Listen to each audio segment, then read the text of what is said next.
I like to use a hot dry iron when pressing because steam can distort fabric. I also use a fluffy towel rather than an ironing board.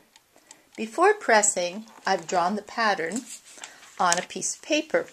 I like to draw the finished size, what it's going to look like in the quilt, and I also draw it with seam allowance so I can check to make sure after I've pressed that my piece is accurate. So on this graph paper, I've got arrows showing that I'm going to press towards the pink. So I have my pink fabric, and you can see that this seam is pressed towards the pink. And on this side, I have my pink fabric, and the seam is pressed towards the pink.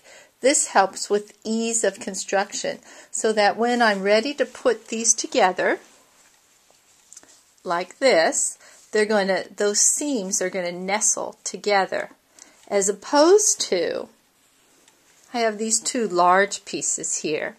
I've pressed towards the pink, but on this one, I've pressed towards the green. So I have these seams, I've pressed towards the green, I've pressed towards the pink. And when I try to put these seams together, you'll see that there's a lot of bulk there. I've got 1, 2, 3, 4, 5, 6 pieces of fabric that I'm trying to get lined up. So this makes it more difficult.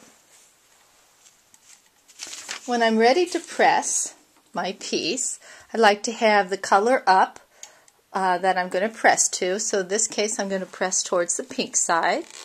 And the first thing I do is I press down to register the seam. This forces the threads into the fabric, and I think this helps with accuracy. So then I take my pink, pull it back, and I just press. I just try to very lightly press.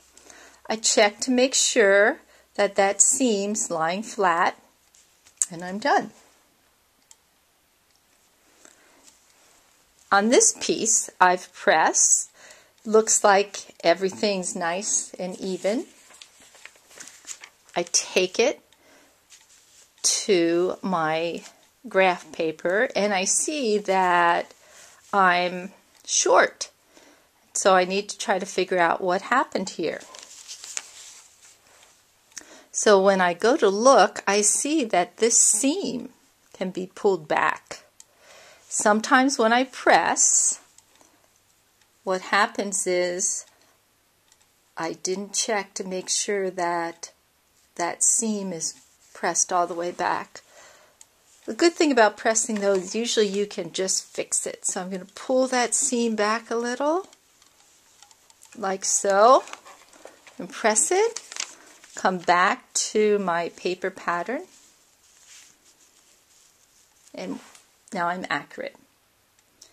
So make sure when you're working on matching your seams that you check the cutting, the sewing, and the pressing for accuracy.